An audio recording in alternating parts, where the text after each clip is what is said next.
a blessed fiesta to us. Every time this feast or solemnity is celebrated, I cannot help but be brought back, be transported back to Rome, because I had a very personal experience as a student there. And every time I think about of Rome, it is the Vatican City, or the Basilica of the Vatican, that comes into the fore, especially in as much as Saint Peter and Saint Paul is concerned.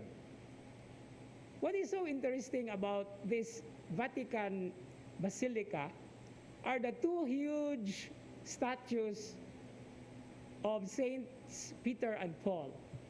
Saint Peter bearing the keys, in as much as our gospel reading today also indicated, and Saint Paul actually bearing the sword.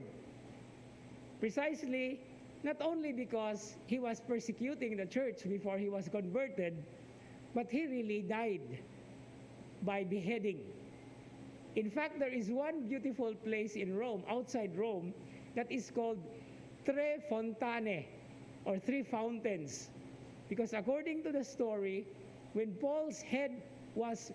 he was beheaded, his head actually rolled 3 times.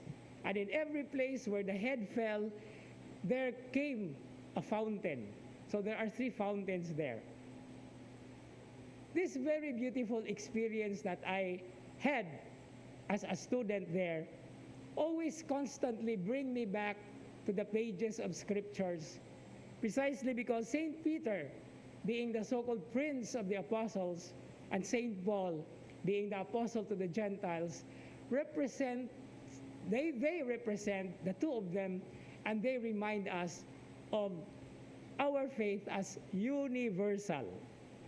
And universal here might somehow be very much all about what Catholicism is all about. What Catholic means, that we are spread all over the world, despite the so many different challenges and even persecutions that come the way for every Christian.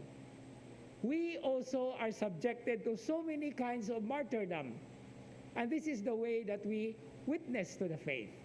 This is the way that we give testimony to the faith. This is the way that we shed blood, symbolically, or the real blood that it stands.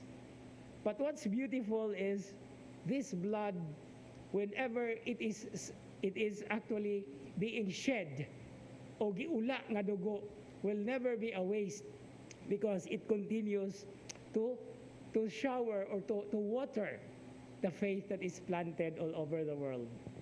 In fact, each and every one of us now are here, or we represent what that living faith is all about.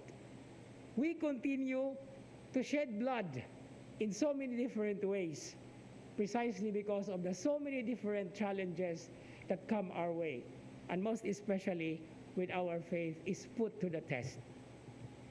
But this faith that is always put to the test is never shaken, because it is of, or within, or upon the church that Peter is. In fact, today's second reading of the Liturgy of the Hours, the Office of Readings, St. Augustine says, Peter means rock, but the rock comes first, not Peter coming first. And this is how we are being founded. And that's the reason why he said, St. Augustine said, we are Christians, and being a Christian comes after Christ, because we are never Christians without Christ. And this is also the same thing with Paul. The many different hardships and challenges, I challenge you as well to read the second letter of Paul to the Corinthians, chapter 9 to 12. You will see how he suffered for the faith.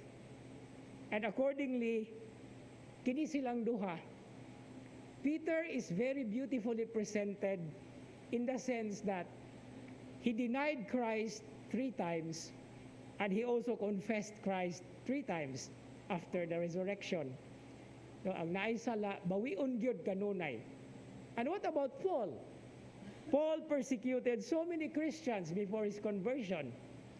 And in the process, when he was spreading the news, he also experienced many persecutions. And both of them ended with a glorious death that now we celebrate.